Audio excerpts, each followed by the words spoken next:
नमस्कार दोस्तों, क्राइम तक में आपका स्वागत है। सीधा मुद्दे पर आते हैं। मुद्दा है कि सुखदेव की हत्या की साजिश किसने रची?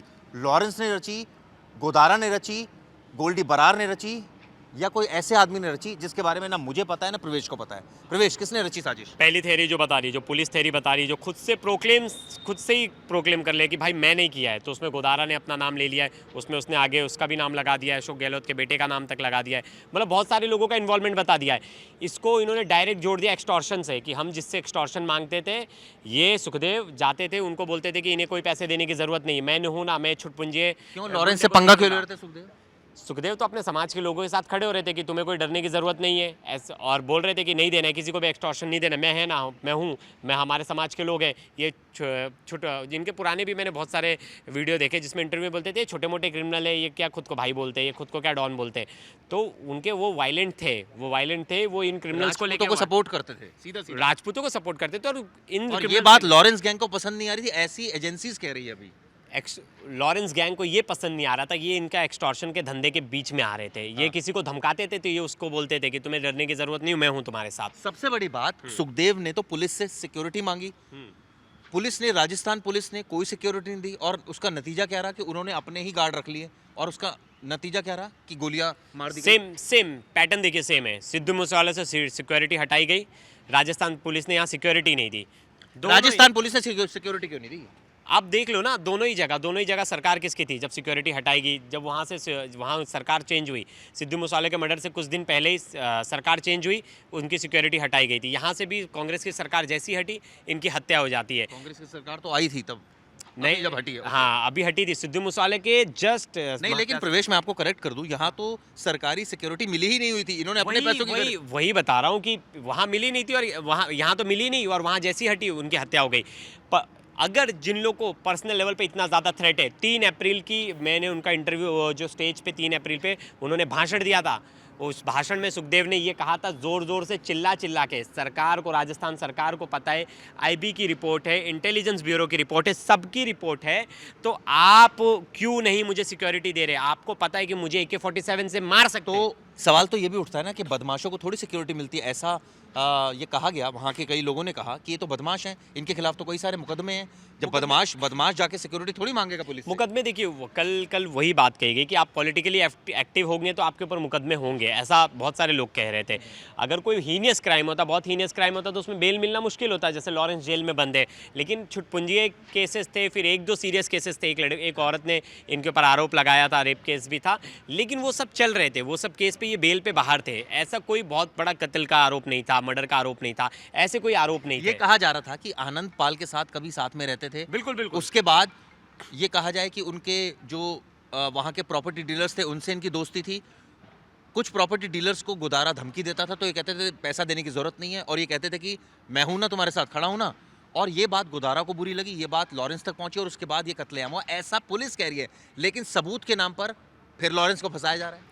बिल्कुल, सबूत के नाम पे पुलिस के पास कुछ है नहीं, क्योंकि देखिए सबूत के नाम पे सिद्धू मूसेवाले के टाइम भी नहीं था, पुलिस को 6 महीना लग गया सबूत लाने के। इस सवाल नंबर 1, पहली जो बात थी कि ये बहुत पहले से आनंद पाल के साथ जुड़े थे, ये बात सच है, क्योंकि आनंद पाल की जब हत्या हुई थी, एनकाउंटर हुआ था, हत्या नहीं, जब एनकाउंटर हुआ था, एनकाउंटर के 15 दिनों तक इन्होंने प्रदर्शन किया था। तो इसमें CBI ने जो चार्जशीट फाइल की थी कि जो आनंद पाल के बाद जो दंगे हुए थे, उस दंगे में इनका भी नाम था, पहले नंबर पर नाम था सुखदेव का, कि दंगा भड़काने में इनका हाथ है। वहाँ से इन्होंने अपनी राजनीति को एक अलग मुकाम पर लेके गए, बहुत ज़्यादा पॉलिटिकली एक्टिव हो गए। इन्होंने पॉलिटिकल पार्टी से सीट्स भी मांगे, लेकिन शायद ये पॉलिटिकल इनका बना नहीं, इनका पॉलिटिकल एंगल बना नहीं। लेकिन ये अपने समाज को लेके, आसपास के इलाकों में लेके बहुत ज़्यादा फेमस होने लगे थे, खुलकर बोलते थे। जब मुझे याद है ठेठा को जब मारा था, तो इन्होंने इंटरव्यू दिया था और इन्होंने बोला था वो तो ठेठा तो अच्छा आदमी बन गया था, अभी उसने 8 साल वो काम करते चले गए जो लॉरेंस को पसंद नहीं थे। बिल्कुल। उसको मारा तो विरोध किया, बिल्कुल। आनंद पाल सिंह के साथ खड़े हो गए, उनके उस समय खड़े हो गए जब वो एंटी था लॉरेंस का। इसके बाद प्रॉपर्टी डीलर्स को सपोर्ट करने लगे, और ये वो प्रॉपर्टी डीलर्स है जिनसे एक्सटॉर्शन मांगी जाती थी। इसका इन्होंने कहीं ना कहीं ऐसा लग रहा था, मतलब जो पुलिस की थ्योरी बता रही, चिराग जी, हमारी थ्योरी नहीं, पुलिस की थ्योरी बोल रही, कहीं ना कहीं लॉरेंस को ये लग रहा था, लॉरेंस गैंग को ये लग रहा था कि ये हमारा मार्केट खत्म कर रहा है, ये हमारा डर खत्म कर रहा है, हम इसे ही खत्म कर देंगे तो और लोग डरना शुरू कर देंगे। कहने का मतलब ये है कि ये तो लॉरेंस तो कानून से भी ऊपर हो गया, जब चाह रहा है, जब मर्डर करवा रहा है, जिसका करवा रहा है, जो अब उसके ये रास्ते अब में आ रहा ये है? सबको- चिराग जी, आपने सबको रास्ते से आपने हटवा मुझसे रहा है। वीडियो से पहले एक बहुत अच्छा सवाल पूछा था जब हम ऑफ कैमरा थे कि प्रवेश, क्या लॉरेंस ये करवा रहा है कि ये छुटपुंजिये जो उसके गैंग के लोग हैं, ये उसे खुश करने के लिए, बहुत ज़्यादा खुश करने के लिए खुद से बहुत सारी एक्टिविटी कर रहे हाँ, थे, ऐसी एक्टिविटी कर रहे हैं कि बहुत सारी चीज़ों का खबर लॉरेंस को भी नहीं है, लेकिन उसके नाम पे, उसके गैंग के नाम तो पे फिर बहुत लॉरेंस को सारे- तो क्यों दोषी बनाया जा रहा है भाई? हर बात में लॉरेंस, हर बात में इसमें भी ये कहा जा रहा है कि भटिंडा जेल में कहा गया 8 महीने पहले साजिश रची गई थी और वहां पर जो है संपत नेहरा ने साजिश रची वहां संपत ने- से। और मुझे ये बताइए, एजेंसी इतना स्पेसिफिक बताती है कि साजिश रची गई, ये AK-47 खरीदी, तो भाई पकड़ भी लेते उसको। जब आपको इतनी इनपुट मिल गए, इतने क्लियर कट इनपुट मिल गए, तो फिर ये नाटकबाजी क्यों? आपको पता है पंजाब पुलिस ने इनपुट दे दिया था कि इनकी जान को खतरा है, इन्हें मार सकते हैं, IB की अच्छा, रिपोर्ट कौन थी। मार सकते हैं?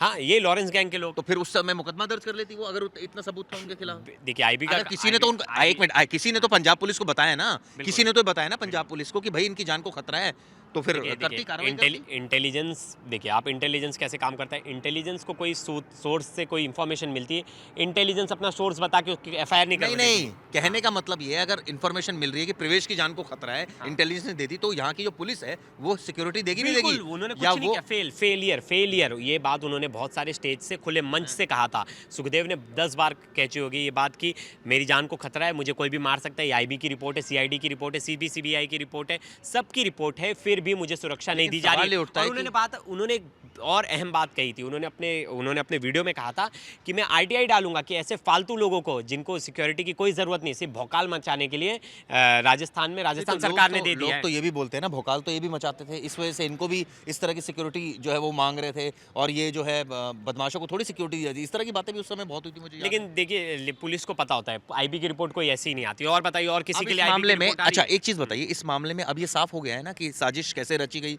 भटिंडा जेल में रची गई, संपत नेहरा ने रची, लॉरेंस ने रची, उसके बाद ये इनपुट दिया कि इनकी जान को खतरा है, उसके बाद गोदारा के जो आदमियों को परेशान कर रहा था, उसके बाद इस वजह से गोदारा ने मार दिया और अब रिस्पॉन्सिबिलिटी क्लेम कर ली। अब इस बीच में नाम आ रहा है, वो आ रहा है राजस्थान के पूर्व CM अशोक गहलोत के बेटे का। मैं वो पढ़ रहा था, जो फेसबुक पर पोस्ट है, उसमें साफ साफ लिखा है कि एक कोई मांडवाली चल रही थी, हाँ। और वो मांडवाली कराई थी वैभव ने, जो अशोक गहलोत हाँ। का लड़का है। उसने मांडवाली कराई थी, और वो मांडवाली चल रही थी, उसमें कुछ डिस्प्यूट हुआ था। ये कौन सी मांडवाली थी, क्या मांडवाली थी, और क्या वैभव का रोल है? उसने एक और पोस्ट में एक और चीज़ लिखा है कि एक्सटॉर्शन का जो पैसा था उसका हिस्सा अशोक गहलोत के बेटे को भी जाता था, और हाँ। मेरे पास पूरे सबूत है, कॉल रिकॉर्डिंग से मैं दे दूंगा। दे दीजिए। चिराग जी, जब सरकार गिरी तब आके ये सब चीज़ें आके ये सामने से बोल रहे हैं। अब कितना फैक्ट है कितना नहीं, ये भी देखने वाली बात है, क्योंकि कल हमने एक चीज़ बात की थी कि ये मुझे यहाँ तक नहीं लग रहा है कि ये सिर्फ लॉरेंस की दुश्मनी है, लॉरेंस का पंगा है, ये पॉलिटिकली मोटिव मर्डर भी हो सकता है। और जिस तरह से आप किसी के लिए काम कर रहे हो, अच्छा, तो मतलब चलो आखिरी सवाल मैं आपसे पूछता हूँ, क्या इस मामले में आपको सीधा सीधा आपकी इन्वेस्टिगेशन, जो आपने पुलिस से बात की, जो आपने लोगों से बात की, जो आपने खबरें पढ़ी है, उससे साफ लग रहा है कि इसमें लॉरेंस शामिल है? नहीं लग रहा है, मुझे नहीं लग रहा है। मुझे अब एक अभी तरह तो इससे से पहले आप कह रहे थे लॉरेंस शामिल है। नहीं, मुझे, मैं बता रहा हूँ कि मुझे नहीं पता। मेरी टीम है, मेरी 100 लोगों की टीम है। मेरी टीम में एक बंदा है जो मुझसे बिना पूछे ही कुछ भी और काम कर रहा है। हाँ, उसमें नाम तो मेरा दे रहा है, लेकिन मुझे तो इन्वॉल्वमेंट, मुझे चीज़ें पता ही नहीं। देखिए, संपत नेहरा ने रचा था, संपत नेहरा ने 2 महीने पहले उसे धमकी दी थी। लॉरेंस ने कभी धमकी नहीं दी कॉल करके। धमकी तो गोदारा ने दी थी, संपत नेहरा 2 महीने पहले संपत नेहरा ने भी धमकी दी थी, तो उसकी कंप्लेंट उसने की थी। चिराग जी, उसकी कंप्लेंट भी की थी, उस पुलिस को इसके बारे में बताया था। तो फाइनली ये काम लॉरेंस का है, ये काम संपत नेहरा का है, ये काम गोदारा का है, या काम ये उस आदमी का काम है जिसके बारे में हमें किसी को नहीं पता है? ये तो आने वाला वक्त बताएगा, जांच चल रही है, देखते हैं इस मामले में क्या सच सामने आता है। ये वीडियो कैसी लगी जरूर बताइएगा।